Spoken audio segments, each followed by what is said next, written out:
బజార్ బజార్ బజార్ బజార్ బజార్ బజార్ బజార్ ముందుకు వెళ్ళిపో ఆడ పైకి ఎక్కుతాను నేను.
జగన్మోహన్ రెడ్డి గారి పిలుపు మేరకు ఈ ఆంధ్ర రాష్ట్ర ప్రజల మీద ఈ కూటమి ప్రభుత్వం వేసిన విద్యుత్ భారాన్ని వెంటనే వెనక్కి తీసుకోవాలని చెప్పి ప్రజల పక్షాన ఈరోజు మేము పోరాడుతూ ఆందోళన చేస్తూ మరి విద్యుత్ శాఖాధికారికి వారి వారి నియోజకవర్గాల్లో వారి వారి ప్రజల కోసం ప్రజాప్రతినిధులుగా పనిచేసిన మేమందరం కూడా ఈరోజు రావటం జరిగింది.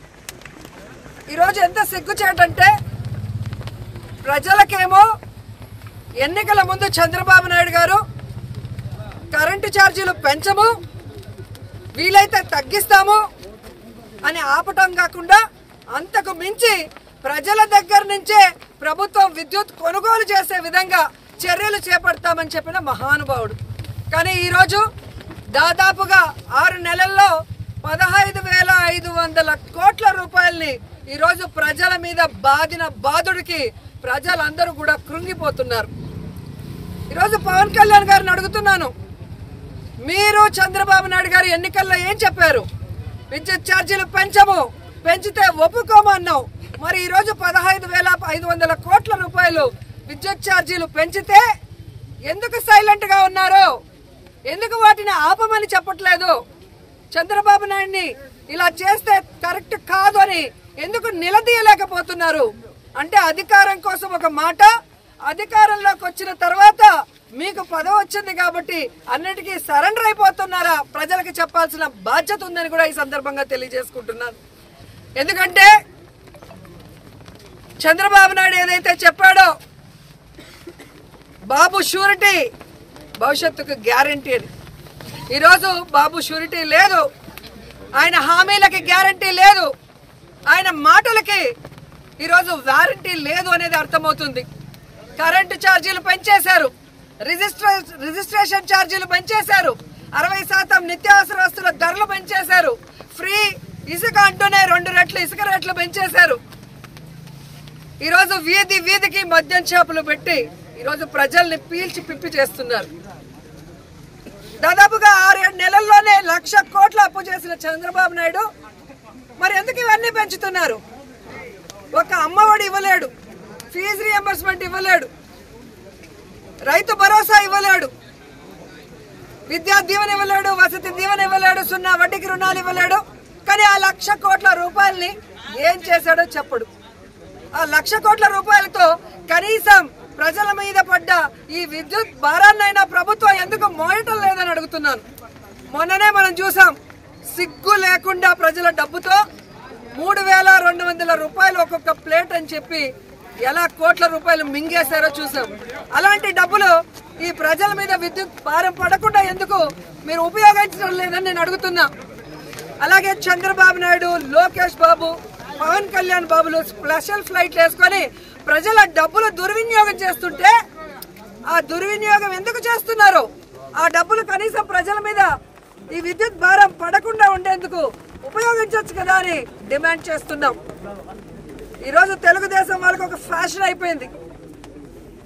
ఒక రేప్ జరిగినా, ఒక విద్యుత్ ఛార్జీలు పెరిగినా, ఒక నిత్యావసర ధరలు పెరిగినా, లేదా ఏది జరిగినా రాష్ట్రంలో జగన్మోహన్ రెడ్డి గారి వల్లే జరిగింది అని చెప్పడం ఫ్యాషన్ అయిపోయింది.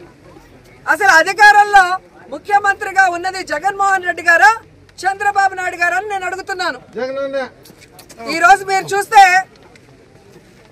ఏ విధంగా చంద్రబాబు నాయుడు పార్టీలో 164 మంది ఉన్నామని చెప్పుకుంటున్నారు కూటమి ప్రభుత్వం. మరి ఈ 164 మందిని అడుగుతున్నా, మీరు అధికారంలో రావడానికి విద్యుత్ ఛార్జీలు పెంచము, తగ్గిస్తాము, అవసరమైతే ప్రజల దగ్గరే ఆ విద్యుత్ కొనుగోలు చేసే విధంగా చేస్తామని ఇంటింటికి వెళ్ళి చెప్పారు కదా.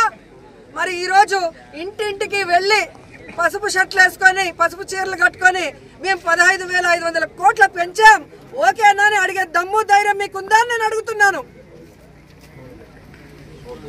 ఈరోజు ఎంత సిగ్గుచేటంటే ప్రతి దానికి వైఎస్ఆర్సీపీ మీద దాడి చేయడం, కార్యకర్తల మీద తప్పుడు కేసులు పెట్టడం, బెదిరించడం, భయపెట్టడం, వాళ్ళ ఆస్తుల్ని విధ్వంసం చేయడం. చివరికి ఈరోజు ప్రజా సమస్య మీద పోరాటానికి వస్తుంటే నిన్నటి నుంచి పోలీసులు బెదిరింపులు. మాకు పైనుంచి ఫోన్ వచ్చింది, మాకు ప్రెషర్ ఉంది, మీరు ర్యాలీలు చేయకూడదు, మీరు ధర్నాలు చేయకూడదు అంటారు. ప్రజాస్వామ్యంలో ప్రజలకి సమస్య వస్తే ప్రజల పక్షాన నిలబడి పోరాటం చేయాల్సిన బాధ్యత ప్రతి ఒక్కరికి ఉంది, ముఖ్యంగా ప్రతిపక్షానికి ఉంది. ఆ రైట్స్ మాకున్నప్పుడు మీరెవరయ్యా ఆపడానికి అంటున్నా. అంతగా మేము రోడ్ల మీదకి రాకూడదని మీరు అనుకుంటే విద్యుత్ ఛార్జీలు వెంటనే తీసేయండి. ఏవైతే పెంచారో 15,500 కోట్లు వెనక్కి తీసుకోండి. రిజిస్ట్రేషన్ ఛార్జీలు ఈరోజు భయపడి మీరు పోస్ట్ పోన్ చేశారు, వాటిని పోస్ట్ పోన్ కాదు క్యాన్సిల్ చేయండి అని కూడా తెలియజేస్తున్నాను. అలాగే నిత్యావసర వస్తువుల ధరలు తగ్గించండి. ప్రజలకు మీరు ఏమైతే హామీలు ఇచ్చారో సూపర్ 6 అవన్నీ చేయండి. అప్పుడు మేము రోడ్ల మీదకి రాము, ధర్నాలు చేయము. మీరు చేతిలో వైకుంఠం, అరచేతిలో వైకుంఠం లాగా ఎన్నికల ముందు ఒకటి చూపిస్తారు, ఎన్నికలు అయ్యాక ప్రజలకు నరకం చూపిస్తారు. ఈరోజు మీకు ఓటేసినందుకు ఈ రాష్ట్రాల్లో ప్రతి ఒక్కరిని కాటేయటమే పనిగా పెట్టుకున్నారు. మీరు ఎవరు బాగున్నారండి? యువతని మోసం, విద్యార్థుల్ని మోసం, ఉద్యోగస్తుల్ని మోసం, రైతుల్ని మోసం, అందరినీ మోసం చేయడం తప్ప ఏం చేస్తుంది ఈ కూటమి ప్రభుత్వం 7 నెలలుగా నేను అడుగుతున్నా. సో ఈరోజు మేము ప్రజల తరఫున మీరు అన్యాయంగా మోపిన ఈ 15,500 కోట్ల బాధుడిని వెంటనే ఉపసంహరించుకోవాలి, వెనక్కి తీసుకోవాలని డిమాండ్ చేస్తూ వైఎస్ఆర్సీపీ పార్టీ ప్రజల పక్షాన నిలబడి ఈరోజు పోరాటం చేస్తుంది. మీరు వెనక్కు తీసుకునేంత వరకు ఈ పోరాటం ఆగదని కూడా మీకు తెలియజేసుకుంటూ, ప్రజల మీద, కార్యకర్తల మీద తప్పుడు కేసులు పెడుతుంటే చూస్తూ ఊరుకోము. ఖచ్చితంగా అఫీషియల్స్ రూల్స్ కు విరుద్ధంగా పనిచేస్తే ప్రైవేట్ కేసులు వేసి మిమ్మల్ని కోర్టుల చుట్టూ తిప్పిస్తామని కూడా ఈ సందర్భంగా తెలియజేసుకుంటూ సెలవు తీసుకుంటున్నాను.